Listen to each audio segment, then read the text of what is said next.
Hi everyone, this is Arvind from MindMajix, and today I welcome you all to this amazing session on Azure Admin Interview questions. Okay, so guys, Microsoft Azure is a very popular and rapidly growing cloud service provider. So when it comes to cloud professionals, administrators are the most in demand in the IT industry. Okay, so that is why we decided to come up with this particular video. And in this video, we have covered the questions that are divided into three categories. So the first category of questions is for freshers. The second category of questions is for the experienced candidates. And the third category of questions are the most frequently asked questions related to Azure admin. Okay, so this is the whole idea, or you can say the agenda behind this particular video. And before moving ahead, I want you guys to subscribe to MindMajix YouTube channel and also hit that bell icon so that you never miss an update from us. Okay, so without any further delay, let's get started with our first question. Okay, so the first question over here is, what is the function of an Azure administrator? So the Azure administrator is responsible for configuring, managing, monitoring the cloud's platforms, virtual networks, storage, computing resources, and identity systems. So the Azure administrator is in charge of resource provisioning, scaling, monitoring, and changes. The next question is, how can you become an Azure administrator? Okay, so first and foremost, you have to learn all of the necessary skills which are required for cloud computing from a reliable source. And after this, you can go for Microsoft certification. And certifications are a proof that you are qualified to work as an Azure admin. Okay, so if you talk about certifications of Microsoft Azure, so the most basic certification over here is Azure Fundamentals. Okay, so which is AZ 900. Okay, and after this, once you complete this certification, you can go for the Azure Administrator certification. The next question is, what are the administrative responsibilities of an Azure admin?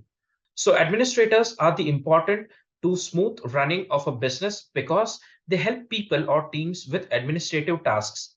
So they might answer the phone, show guests where to go, greet them, process words, and make spreadsheets, presentations, and files. The next question is, what topics does Azure Administrator cover? So there are a few topics that are essential for an Azure Administrator, such as practical knowledge of Kubernetes and Docker for virtualization, knowledge of Azure Administrator based on roles, then options for storing hard drives, virtual database files, application data, and so on, and preventing unauthorized data access. So an admin must ensure that data backups can be restored. The next question is, what is Microsoft Azure and how it is used? So cloud providers are businesses that provide cloud services. So Microsoft Azure is only one of several companies that provide cloud services. So it serves as a gateway to Microsoft's cloud computing infrastructure. The next question is, can you describe the Microsoft Azure cloud service? So Azure cloud service is a typical example of a platform as a service or a PaaS. So it was created to support applications that require high dependability, scalability, and availability while remaining cost effective. So these are hosted on virtual machines, and Azure gives developers greater control by allowing remote software installation and management. The next question is, what is Azure Active Directory and what is its relationship to subscriptions? Okay, so guys, for more reference, you can have a look at the diagram which is present on your screen. Okay, so in the actual interview as well, whenever you're asked such kind of questions, so what you can do is you can grab a piece of paper, and on that particular paper, you can draw this diagram. Okay, so managing the Azure resources will be easier with the help of Azure Active Directory or Azure AD for short form. So the relationship between subscription and an Active Directory is one of many to one. So multiple Azure subscriptions can trust a single Azure Active Directory instance. Okay, so guys, as you can see over here, if you talk about this Azure Active Directory, so it is associated with multiple subscriptions. Okay, and similarly, this particular Azure Active Directory is associated with different set of subscriptions. So if you talk about readers, so readers are someone who lets you view everything, but you cannot make any changes to them. After this, you have contributor over here. So with contributor, you can manage everything except you do not have access to resources. Okay, and then you have the owner who lets you manage everything, including access to resources, and same access privileges as co-administrator are given to the owner. The next question is define Azure subscriptions. So an Azure subscription is a way to access Azure resources logically. So it holds information about your resources such as databases, virtual machines, and much more. So when you make an Azure resource like a virtual machine, you set it apart from the subscription it is a part of. So with Azure subscription, you have entity for billing and the security boundary. You have a place where users can go, and you can also decide the cost of the Azure services that you're planning to use on weekly or monthly basis. The next question is, which is better, Google Cloud Platform AutoML or Microsoft Azure ML Studio? So when contrasting the two, Azure ML Studio comes out on top due to its comprehensive features, including classification, regression, anomaly detection, clustering, recommendation, and ranking. However, GCP Cloud AutoML has built-in support for clustering, regression, and recommendation. So Azure also has convenient drag and drop features that can save you a lot of time and effort. The next question is explain in detail the Azure Machine Learning Text Analysis API. So the Text Analysis API is a collection of web services for analyzing text data. So extracting relevant information and analyzing sentiment from the unstructured text are two of its primary functions. So it gives out the numbers between 0 and 1, which can be interpreted as positive or negative feelings. The next question is, which Azure services manage Azure resources? So guys, some of the Azure services that can manage Azure resources are Application Insights, Azure Resource Manager, Azure Portal, and Log Analytics. The next question is, what is Azure AD multi-factor authentication? So during multi-factor authentication, a user must provide multiple forms of identification during sign-in. So for example, they might be asked to enter a code on their phone or scan their fingerprint. So when using Azure Active Directory, multi-factor authentication, two or more of the following forms of authentication are needed. So the first one is the password that you are aware of, and then something you have like a phone or a hardware key that you can trust and it cannot be easily copied. Okay, so guys, in this particular question, you can refer to the diagram which is present on your screen. So as I've told you earlier, in the actual interview as well, if you're asked this question, you can draw this diagram. So as you can see over here, this is the user. And when he enters the code or the password or some kind of authentication using his phone or fingerprints, so he can have an access to the resources. After this, the second form of authentication is by using a code on your phone call or a mobile app. Okay, so this is basically the multi-factor authentication which is present in Azure Active Directory. The next question is, how does Azure CLI create a virtual machine? So guys, there are a few steps that you must follow to create a virtual machine using Azure CLI. Okay, so as you can see over here, the first step is resource-group, and then you must type the name of your resource group that you want to create. Okay, so the next step is the name of the virtual machine. And for that, you must type name space the name of your virtual machine and then the image that you are going to select for this. Okay, so to create a virtual machine, you can select Windows, Linux, and other particular types of OS. Okay, after this, for the admin username, you must type admin-username and then the username. And for the password, you must type admin-password and the password that you wish to set for this particular admin. The next question is, how many cloud service roles does Azure offer? So cloud service roles comprise a collection of configuration and application files. Basically, Azure provides two distinct types of roles. The first one is the worker role. So this role enables the applications they host to run asynchronously for longer periods, unaffected by user interactions, and frequently not in use by IIS. So they are also useful for background tasks, and these programs operate independently of one another. And now, if you talk about the second role, so the second role is that of a web role. So this provides Internet Information Services or IIS dedicated web server to automatically deploy and host front-end websites. Okay, so guys, for the cloud service roles, you can refer to the diagram which is present on your screen. So as we have discussed, there are two types of roles over here. The first one is the worker role and the second one is the web role.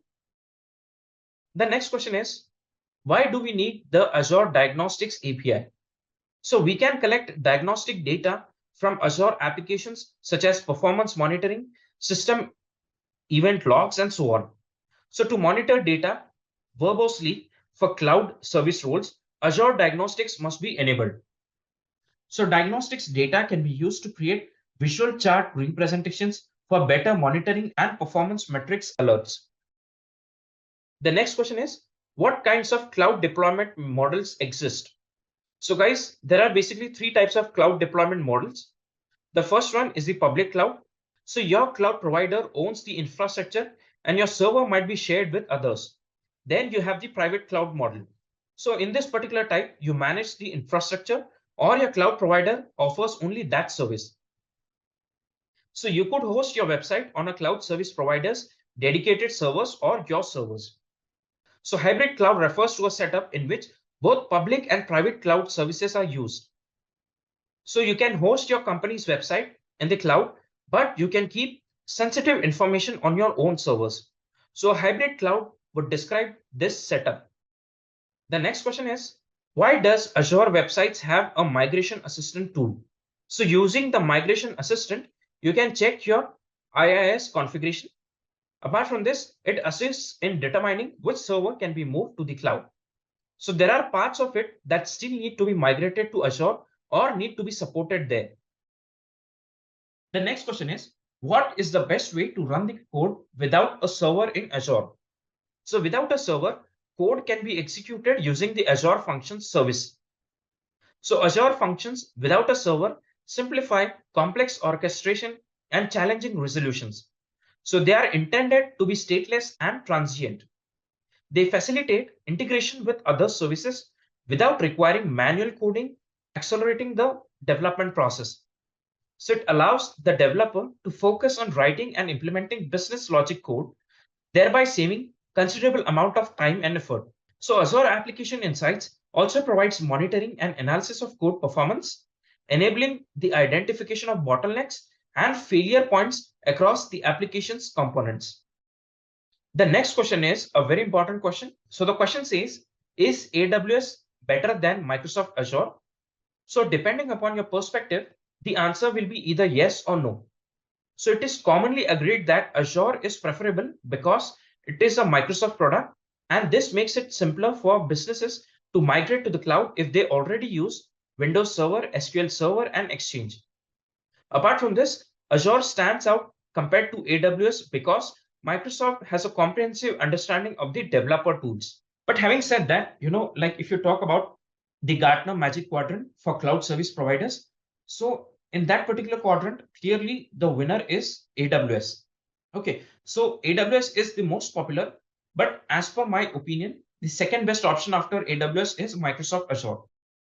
The next question is, what does it mean to have an availability set? So Azure can understand the redundancy and availability features your application is designed to provide by using availability sets, which are logical groups of virtual machines or VMs.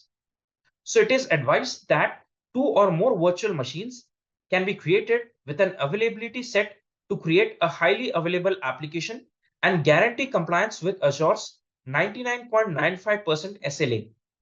So the Azure SLA protects against unplanned downtime when used with a single VM in Azure Premium Storage. The next question is, how do fault domains work? So guys, for more reference, you can have a look at the diagram which is present on your screen. So a logical grouping of hardware that shares a network switch and power supply is referred to as fault domain. So the virtual machines that you create as a part of an availability set are automatically distributed across these fault domains by the Azure platform. So this tactic mitigates the impact of potential hardware and network failures. The next question is, what are update domains? So logical collection of the underlying hardware that can be maintained or restarted simultaneously is known as an update domain. So the Azure platform automatically distributes the virtual machines that you create with an availability set across these update domains. The next question is a very important question. So the question says, what are network security groups and what do they do? So a network security group or NSG is a group of access control list or ACL rules that control whether the network traffic can reach specific network interface cards, subnets, or both. So NSGs can be linked to specific NICs connected to one or more subnets. So ACL restrictions apply to all the VMs in a subnet with an NSG connection. The next question is, do Azure availability and scale sets work together? So guys, this question is an scenario based question. Okay, so if you have worked very well with Azure, then you will be easily able to answer these questions and many such questions which are based on scenarios. So the answer to this question is yes, they work together. So the 5 fault domains and 5 update domains that make up a scale set constitute an implicit availability set. So scale sets with more than 100 virtual machines are distributed across several placement groups representing several availability sets. So a scale set of VMs and an availability set of VMs can coexist in the same virtual network. So a standard configuration is to place control node virtual machines in an availability set and data nodes in a scale set. The next question is, what is the use of Azure Active Directory? So Azure Active Directory is a cloud-based identity and access management service provided by Microsoft that allows your employees to sign in and access the resources in the cloud. So with Azure Active Directory, external resources like Azure Portal, Microsoft 365, and other SaaS applications can be accessed. Apart from this, internal resources include applications on your company's intranet and network and any cloud applications that your company has made. And now question number 26 onwards, we will be covering the most frequently asked questions related to Azure Admin. So the next question over here is, what is Azure Service Fabric? So Microsoft's Azure Service Fabric is a distributed systems platform that makes it easier to package, deploy, and manage highly available, scalable microservices. So Service Fabric also addresses key difficulties associated with developing and maintaining cloud-based applications. So by avoiding complicated infrastructure concerns, administrators and developers may create scalable, dependable, and manageable mission-critical and demanding workloads. So Service Fabric is the next generation middleware platform for designing and administering these enterprise class tier 1 cloud scale applications. The next question is, what is Azure Redis Cache and how does it work? So Redis is a free open source in-memory data structure store that operates under BSD license, and it is used for storing data, caching the recently accessed data, and relaying messages among other things. So Azure Redis Cache is modeled after famous open source Redis Cache. Any Azure application can now use Microsoft dedicated encrypted Redis Cache management and strings, lists, hashes, range queryable stored sets, bitmaps, and radius queryable geospatial indices are all supported with Azure Redis Cache. The next question is, what is Azure Search used for? So Azure Search transfers server and infrastructure management to Microsoft, leaving you with an up and running service that you can use to add search to your mobile application or web application after populating it with your data.